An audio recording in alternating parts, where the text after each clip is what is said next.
Hey everybody, this is Rev J with Rev J Rides. It's been a little while since I've been on the motorcycle. You might not know that because I've had a steady stream of videos.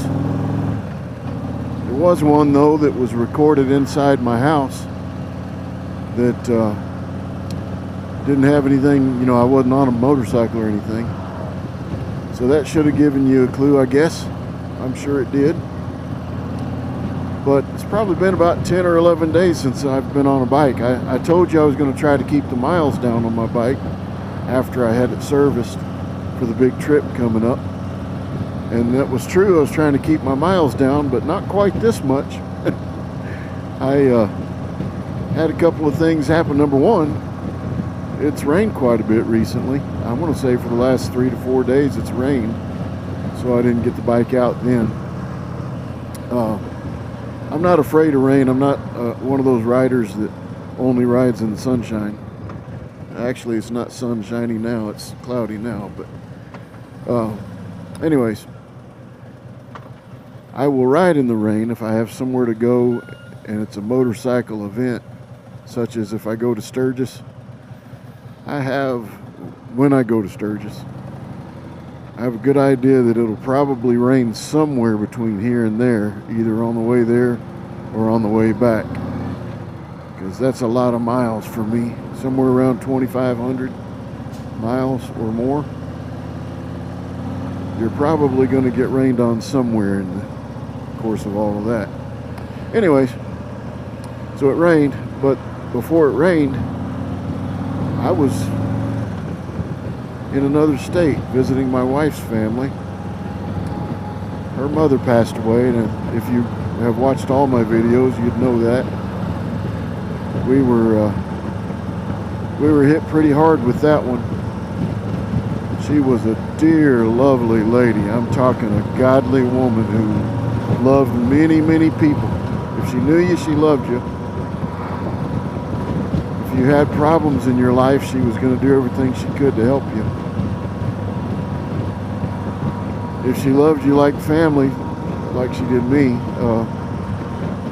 she'd make sure you had your favorite dessert or favorite side dish or whatever for dinner, no matter how many people were there. Thanksgiving dinner would include, if you had 15 people there were sometimes 15 desserts, 12 side dishes, so that everybody would be included with their favorite. Whatever. Anyways, she was a dear, sweet woman, and we will miss her a lot. A lot. My heart goes out to my wife and her family. Anyway, so we dealt with that for a few days. It was kind of a sudden thing.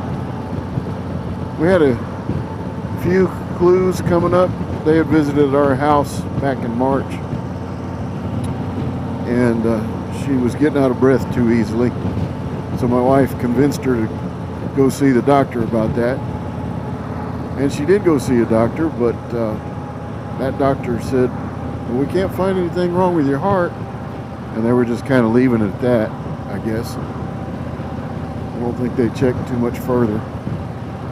But my father-in-law finally convinced her to go back to a different doctor a little over a week ago, about a week and a half ago, on a Monday. And they went back and had blood tests and whatnot. They were starting that course of trying to find out what was wrong again for the second time in a few months. And they were scheduled to go back Monday a week later to get the results of everything and find out a game plan. However, she only made it 2 days. She passed away on Wednesday of that week, 2 days after she had been to the doctor.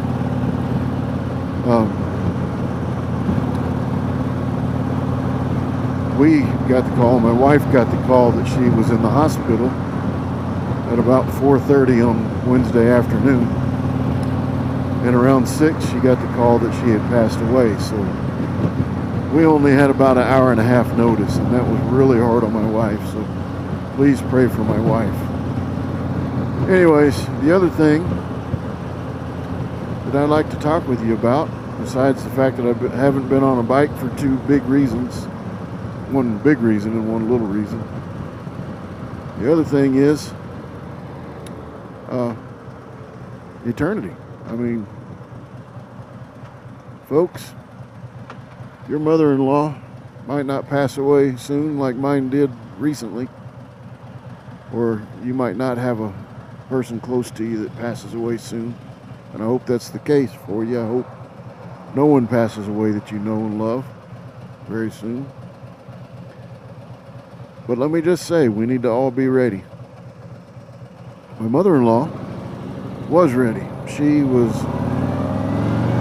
a sincere follower of Jesus.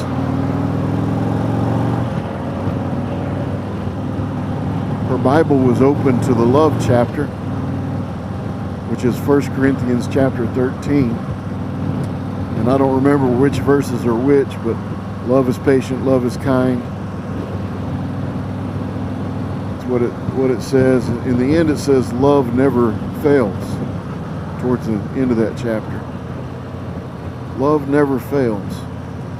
Well, she knew how to love, and she was victorious in life, and she was victorious for eternity, is victorious for all of eternity because of her great love that she received from Jesus, her Lord and Savior. So Jesus once said, the thief comes to steal, kill, and destroy. The thief meaning Satan, or people who were following Satan. Satan and the people who follow him tend to destroy a lot of things. They tend to kill a lot. We're seeing a lot of killings now. They tend to steal our joy and steal other things too from us. But Jesus said, the thief comes to steal, kill, and destroy, but I have come that you might have life and have it more abundantly. My mother-in-law, her first name was LaDonna. LaDonna had an abundant life. I don't mean she was rich on earth, although you could look at her, she was a very elegant lady. She dressed elegantly. You might think, well, she must be rich. She wasn't. But she had a way about her that just exuded abundance in life. But that abundance has a whole lot more to do with peace, joy, and love than it does clothes, homes, or bank accounts. And she knew that. Therefore, she won, and she is now in paradise with Jesus. Consider that today, my friends. God bless you. Hey, hit like, share, and subscribe.